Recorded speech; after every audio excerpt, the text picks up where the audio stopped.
আচ্ছা, সম্পর্ক কি কোনো শর্তের ওপরে ভিত্তি করে হয়? আমি বিশ্বাস করি না।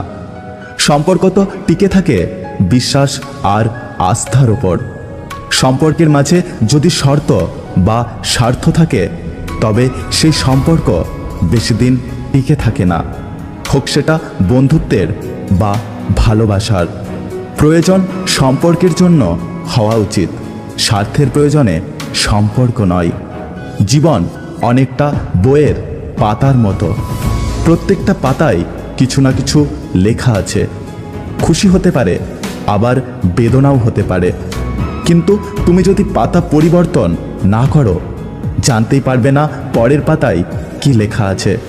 তাই এগিয়ে চলো। সুখেরাই ধর্ম ভাঙে, ভাগ থাকে না খিদের। চাঁদের কোনো ধর্ম নেই, দোল হোক বা ঈদের। টাকা ছাড়া পুরুষ মানুষের মতো অসহায় প্রাণী পৃথিবীতে আর দ্বিতীয় কেউ নেই।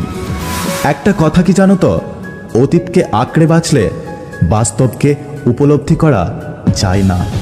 কিছু কিছু মানুষকে হেল্প করতে নেই, কারণ তারা এতটাই স্বার্থপর যে তারা ধন্যবাদ দিতেও লজ্জা পায়।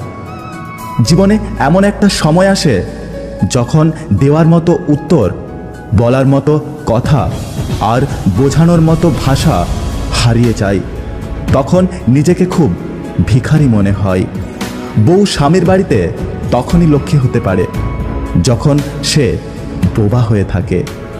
একটা জিনিস খেয়াল করেছেন, সত্যিকে সত্যি আর মিথ্যেকে মিথ্যে বলার সাহস রাখলে চোখের সামনে আত্মীয় স্বজন, বন্ধু বান্ধব অনেক কমে যাবে।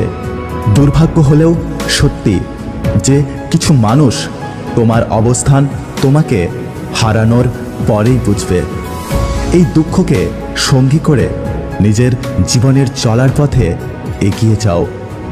তুমি নিজেকে কোনো ধনী মানুষের সাথে তুলনা করে কষ্ট পেও না, বরং রাস্তায় পড়ে থাকা মানুষদের দিকে দেখো। তারা কত কষ্টের মধ্যে বেঁচে আছে, তাদের থেকে তুমি অনেক ভালো আছো। এটা ভেবে তুমি তোমার জীবনটাকে কাটিয়ে দাও। নারী কখনো হারে না। সমাজ কি বলবে এটা বলে ভয় দেখিয়ে তাদের হারানো হয়।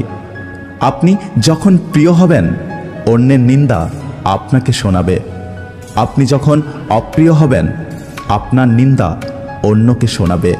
হ্যাঁ, এটাই বাস্তব। যারা প্রকৃত সুন্দর তারা নিজেদের নিয়ে কখনো অহংকার করে না। যদি ভিডিওটি ভালো লাগে পাশে থাকবেন, আর হ্যাঁ, নিজের খেয়াল অবশ্যই রাখবেন। দেখা হচ্ছে পরের ভিডিওতে, ততক্ষণ সুস্থ থাকবেন। Take care.